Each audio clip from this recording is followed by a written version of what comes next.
Hi there. Welcome to my Criterion D for my Computer Science 42IB Standard Level IA. I will be showcasing my project as well as some of the mechanics behind it. Let's get started.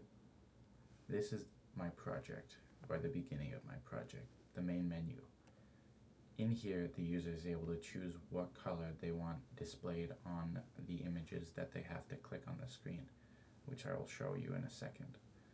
They can choose the difficulty of their game from easy, normal, hard, or impossible, which is really impossible. They can choose the length of the game, as well as the size of the clickies. I will demonstrate a normal round of the game right now.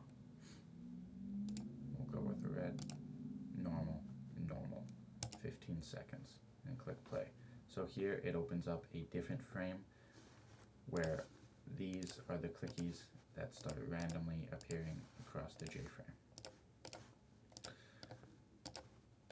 My program uses recursion and linked list in order to display these labels across the screen. This is a J option pane that displays data collected throughout the games. So there is 5 images left on the screen. There's 4 right here. There's the 5th right there. We clicked 19 images and there was 0 missed clicks. So I didn't click anywhere else on the frame other than on these buttons.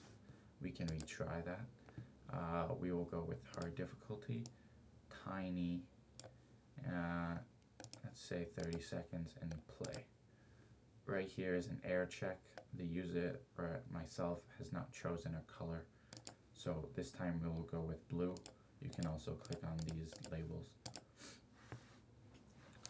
So yeah, it uses linked lists and recursion. Every time my program goes through the recursive method, it generates a label. That label then gets the image of whatever color the user chose placed inside of it. A mouse listener is added onto the label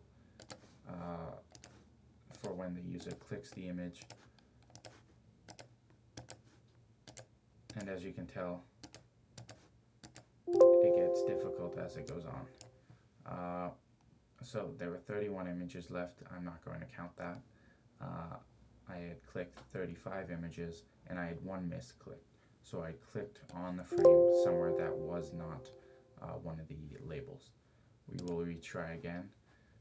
We'll go with black this time, impossible, and large. And we'll just go with 15 seconds.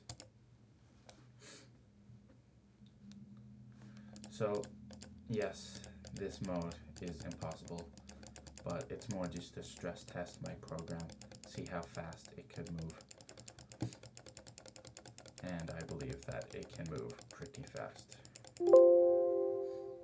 Now we will quit, and I will show a little bit of the recursive method as well as the linked list. This is the gameplay form right here. This is the main menu form that we were in before, but we will go back to this. So if we scroll down a bit, we can find a clicky recursion method. This is the recursive method. The base case is if time, which runs off of a timer, is less than or equal to 0. A J label is created that equals clicky generation, which is this method right here, which adds the mouse listener. And if you look at the code in the mouse listener, which is right here, it uses the linked list, which is named image list, which holds J labels, and it grabs the location of that image in the linked list and spits it out and removes that image from the linked list, as well as making the label invisible on the frame. That is my program. There are other things covered in other criterions, but recursion and linked lists are the main 2 mechanics behind this program. Thanks for watching.